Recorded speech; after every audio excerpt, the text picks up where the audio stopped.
Glória a Deus, aleluia. Espírito Santo, bom dia.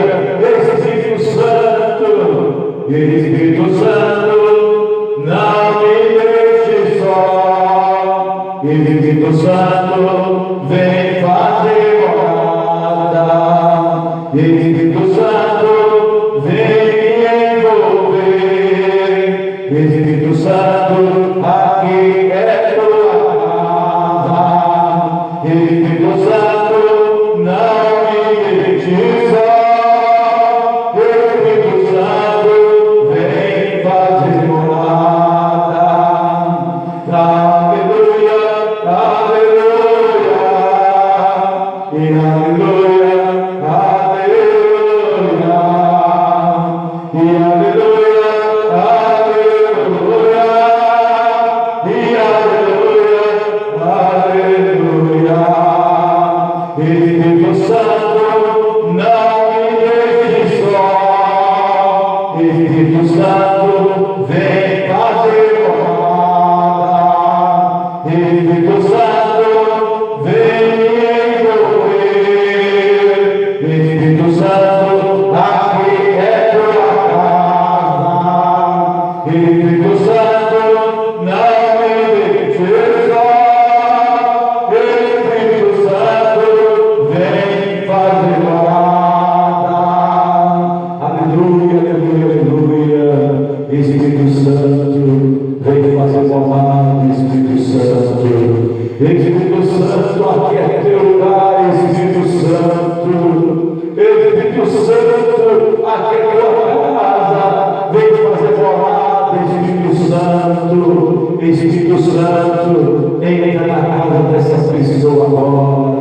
Espírito Santo, entra na casa dessa mulher. Espírito Santo, entra na casa da tua serva. Espírito Santo, Espírito Santo, entra na minha casa. Vem fazer morada. Espírito Santo, cubra essa pessoa, Senhor, de todas as eternidades. Espírito Santo, abençoa a nossa cidade de São Paulo. Espírito Santo, abençoa o Brasil, o mundo, em nome do nosso Senhor Jesus Cristo. Espírito Santo, aqui é a tua casa, aqui é teu lugar. Espírito Santo, aqui é tua casa. Toca grandemente com o teu Espírito, toca com a tua cura, toca com a tua libertação. Pai Celestial, remove todas as enfermidades da vida dessa pessoa, remove todo esse espírito imundo, remove todo esse espírito de drogas, vícios na família, esse jovem que está nos vícios.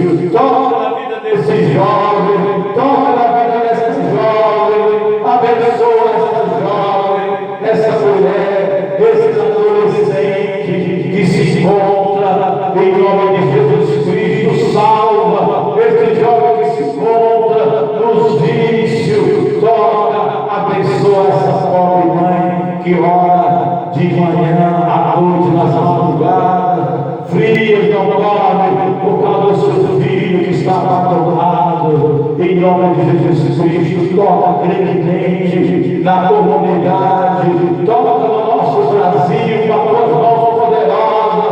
Pai Celestial, tem misericórdia, Senhor, da nossa família, da nossa cidade, do nosso país, em nome do nosso Senhor Jesus Cristo. Amém. E graças a Deus, receba a cura da libertação, em nome de Jesus. Amém.